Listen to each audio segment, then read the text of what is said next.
All right, so what is up, guys? So Apple has finally released some new products, especially just because it is just about to start the spring, and they didn't want to do a spring event, but they rather wanted to do press releases. Now, judging from the iPhone 16e's performance, this makes sense because these press releases are pretty minor, and some of them are pretty cool, like the MacBook Air.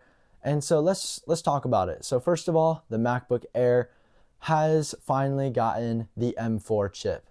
What this means is that you got a 15 and a 13 inch with the M4 processor, but it is an all fanless design and super thin and lightweight. What this also adds is it adds dual monitor support, which we didn't have before, and it actually gives people the liability case of Apple Intelligence, which has kind of been a little gimmicky, but a little cool in some other ways. This MacBook Air will start for the 13 inch at $999, and if you want the 15 inch, it will be around $1,199. Pretty reasonably priced. Apple is no longer selling, obviously, the M3 or the M2 MacBook Air, and so that is why we have seen a price reduction.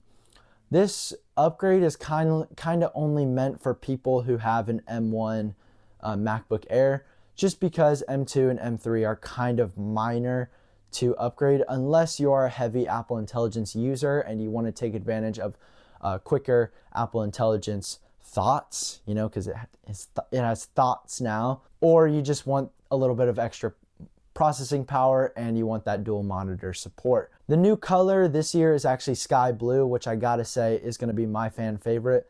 It looks really neat, especially if you put it with the matching MagSafe cable. It looks even better. Let's talk about the Mac Studio. So Mac Studio, pretty simple. Apple has finally done the Thunderbolt 5 transition for the Mac Studio, which is pretty remarkable considering that it is a computer workstation and for an office facility. This still does support about, I believe, 8 to 12 monitors up to 4K. Apple has also introduced a new ray tracing method for this computer, and it can also generate, with the M3 Ultra chip, about, I would say, 12 lines of 4K. So it's pretty neat and it's pretty well done. M3 Ultra is actually out, as I just mentioned. They're not doing the M4 Ultra just yet, just because they want M3 to have a shot at being the Ultra chip, which, judging from how powerful this M3 Ultra chip is, I think that the M4 Ultra, if they decide to do it, will also be a powerhouse and a great machine. Now I'm going to throw a list of specs, obviously, up on the board. That way you guys can read them and have an easier time deciphering if you want the M4 Max in this or the M3 Ultra. But for the M3 Ultra, you're going to be getting an up to 32 core CPU, 80 core GPU, 512 gigabytes of RAM, and 819 gigabytes of memory bandwidth. And you're going to be getting about a 32 core neural engine. So pretty high processing if you're going to be doing, say, ray tracing, a lot of ray trace editing, a lot of editing in 4K, and of course editing in 8K. So how about that? Pretty cool. Again, if you are going to take advantage of Thunderbolt 5, it's definitely going to be worth that upgrade, because Thunderbolt 5 has an insane bandwidth rate whenever you are transferring files and digital things over via SSD or something else. So highly recommend it, but obviously if you don't need it, then don't get it. Man, Apple, come on, man. Oh yeah, and it has Apple Intelligence, because everything needs Apple Intelligence. And obviously if you have a M2 Ultra, Apple Intelligence doesn't run as well as the M4 Max or the M3 Ultra for some reason. Don't know why. All right, entry-level iPad, no Apple Intelligence, which is actually really surprising considering that Apple has been pushing this Apple Intelligence grade and level. Same price, but it's got a higher amount of storage. It's going to be about 128 gigabytes, and compared to that 64 gigabytes from that last model, it's able to be upgraded up to 512 gigabytes. Still has that same goofy cheeks Apple Pencil that, connects via USB-C or like dongle lightning USB-C.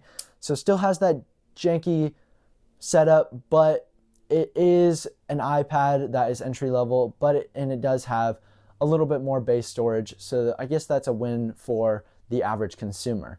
Not that they're really gonna care. iPad Air. iPad Air didn't really get that much of an update besides the M3 chip and of course Apple Intelligence. Now, I will remind everyone that Apple Intelligence is supported for all M series chips. Apple Intelligence will probably run a little bit better on the M3 and M4 chips just because it has that neural engine in it, especially the M4 chip. M4 chip was specifically advertised as the artificial intelligence neural engine for Apple Silicon. But I will say that it will be more interesting to see what Apple does with that C1 processor, because pretty soon we could see cellular connection in MacBooks and other devices besides the iPhone and the iPads. So we'll see about that. But let me know what you guys think about this whole press release. I think that some of them are pretty cool. I like how Apple has brought down the price for the MacBook Air back to that $999 price range. I think it makes the computer a lot more worth it. I definitely enjoy the people that use the MacBook Air too, just because it's got a lot of power for a machine that is super small, like my iPad mini. I definitely would say that the entry-level iPad update was a little bit disappointing, just because we didn't get Apple Intelligence. It's got an A16 processor, which is about a 2-year-old processor. I think they put it in the 14 Pro or the iPhone 15. Correct me if I'm wrong in the comments down below. Let me know. But let me know what you guys think about this update. And if you guys enjoyed this video, definitely hit that sub button, hit that like button, go check out our socials, and I'll catch you in the next one. So yeah, peace out.